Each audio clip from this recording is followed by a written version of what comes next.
No. There's the music. It's ESPN already has it. I did listen to some of our choices over here, and we can play a little bit of an intro. Let's play this. It's a little dramatic.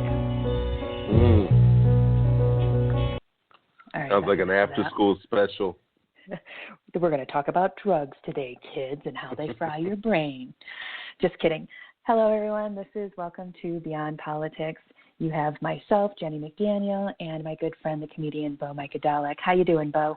I'm good, thank you. How you doing? Doing pretty good. Our show today is going to be things. We're going to be talking about the debates. They happened last night, and they were in South Carolina, and I want Bo to give me his take first, and then I'll follow up.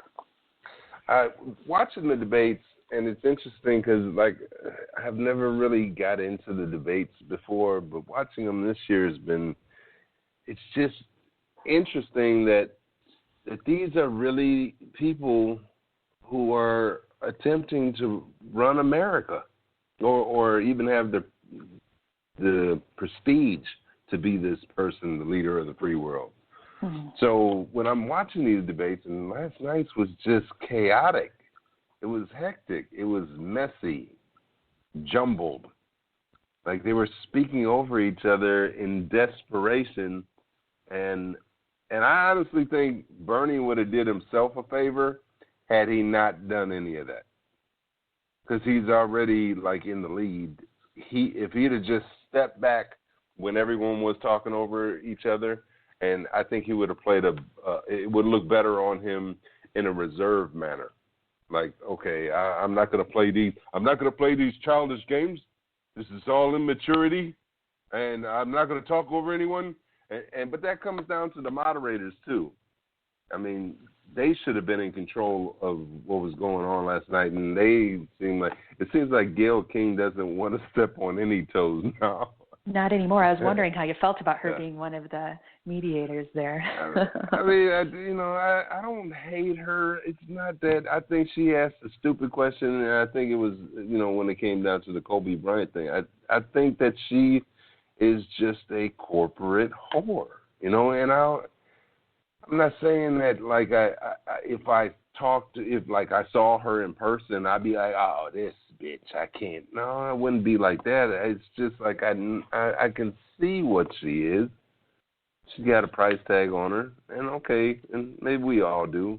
Mm-hmm. But it's just, and it just seems like, I don't know, her level of what she's willing to do just seems to be a little bit more risque, so to speak. She's a bigger whore than the rest of us, by far. Yeah, there you go.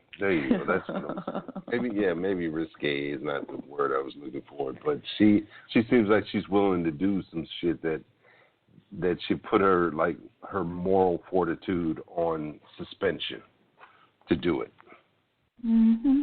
Yeah, maybe the corporate ladder climbing. I mean, they get addicted to that. They'll sell out their own mother to get a little bit ahead, and that's when the ego is clearly in control of that person, no matter what they do for a living.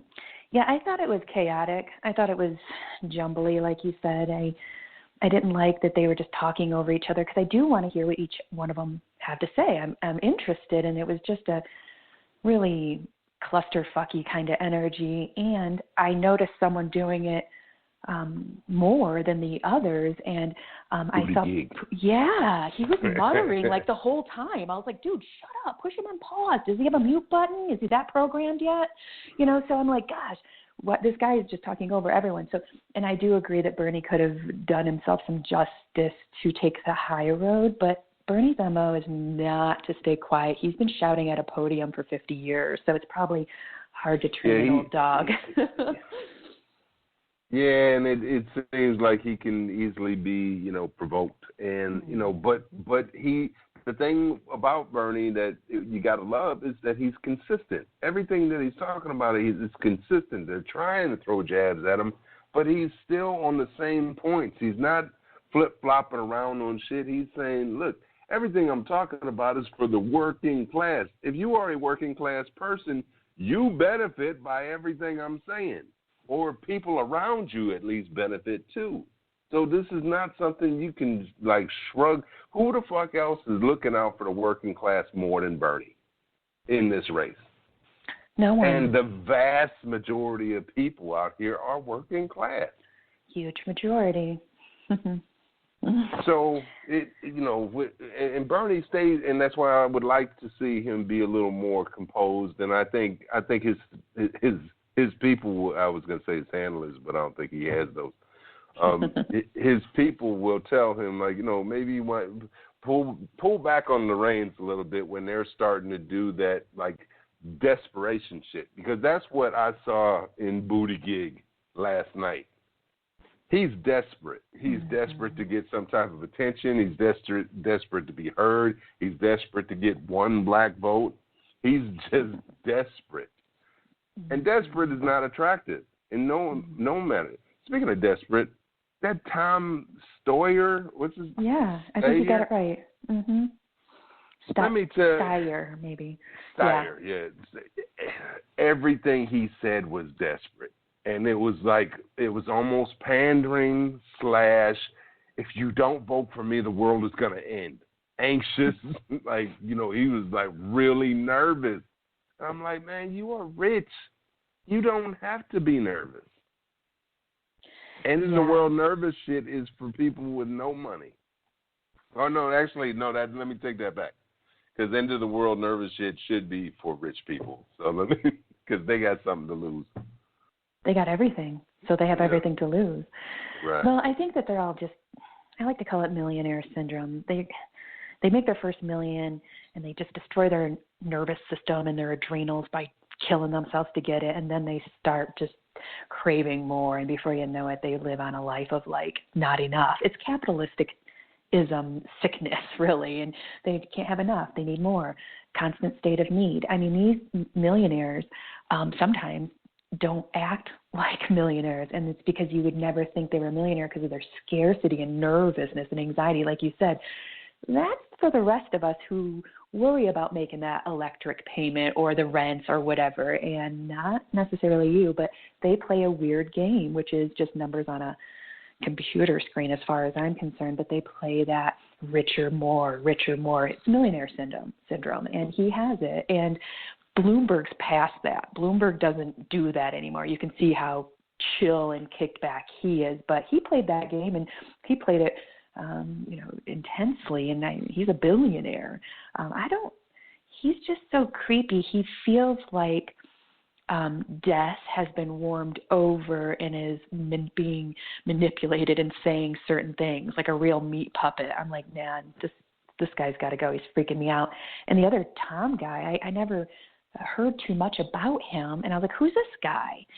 So I had to do a little research, and I still didn't get a chance to dig in deep. Do you know much about what he's all about? No, and in a lot of ways, I'd rather not find out what they're about. And not to say, like, I'm trying to, like, keep my mind, free from anything that they might contaminate. But I'm saying that I want to see their energy on stage. Tell me what is going on with them. And that Tom dude, he's just overly anxious. He's so, and I also look at people as if I would want to sit down and have a beer with them and just talk. And he does not seem like he would be the type that I would be comfortable sitting around. It would almost be like he would want to control the conversation. He would want it to, he's like trying to convince me all the goddamn time. And I would be like, okay, look, I don't know why you're trying to convince me. You got all the money in the world. So right. Why are we even sitting down talking, to be honest with you?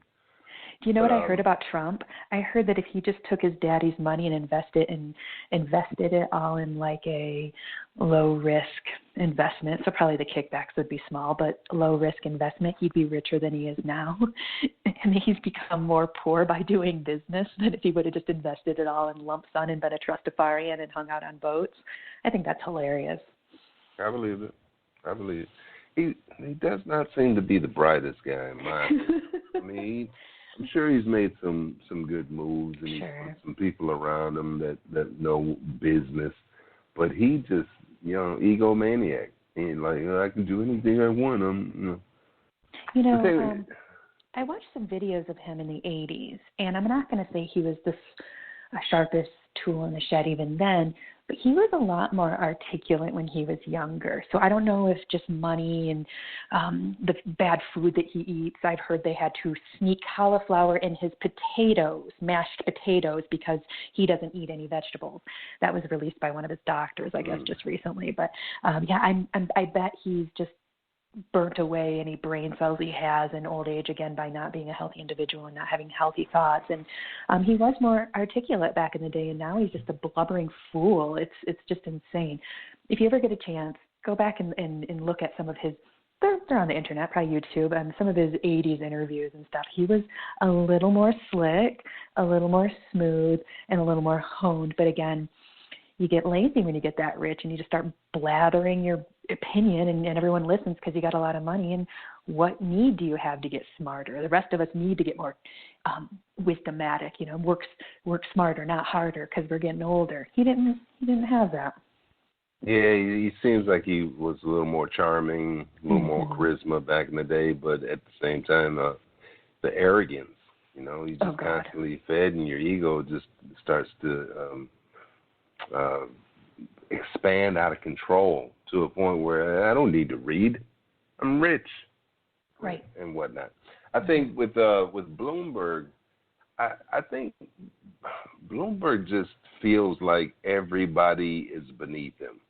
Mm-hmm. Even when he's doing some type of apologizing, or if he's explaining something that might be questionable in his character that happened in the past, he just seems like it just does not seem authentic when he's explaining it, or like he's truly, sincerely apologetic. It just seems like everything's beneath him. Like, look, we're trying to beat Donald Trump, so let's just give ignore the fact that I'm a dick. now. Right. Yes. So what if I, had countless... Elizabeth was coming at him again. The last couple debates, she's been coming out like she's just a finely sharp knife, just ready to dab and jab. I'm digging it. I think it's great. But today or yesterday, she was really cutting him up again. And if you notice, they kept trying to get her to say something bad about Bernie, and she kept coming back to Bloomberg. Like, I think they said, what's Bernie's they were staging it. They want to fight, it's media, and they're like, what about Bernie is his weakest point? And don't quote me on that. It was something like that. And she goes, well, Bloomberg, this, and this. And they were like, how about Bernie? And she goes, no, Bloomberg is the weak link, or something like that. And so she was really playing almost defense and offense. It felt like she was stating her claim, and it felt like she was even protecting Bernie in some way. So I don't know if there's already some movement behind the curtains of pairing them up together or not, but it looked like there was some sort of strategy for her to kind of deflect a little bit on Bernie, because the first couple questions, they were all aimed at Bernie. Bernie was pedaling, uphill for the first 5 minutes, being like, I'm hearing my name up here a lot, and they were just coming at him because he's in the lead. That's what you do to the leader. So they were attacking him. But I was intrigued by Elizabeth this time again.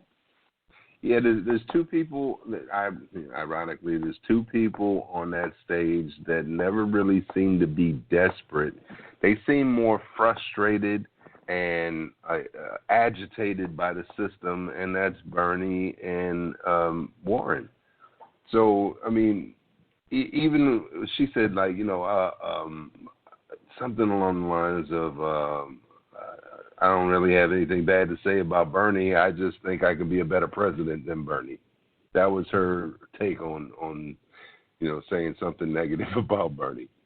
So it's, I think right now, I think it would be a good idea if, like, let some time go by and then eventually pick her up as a running mate.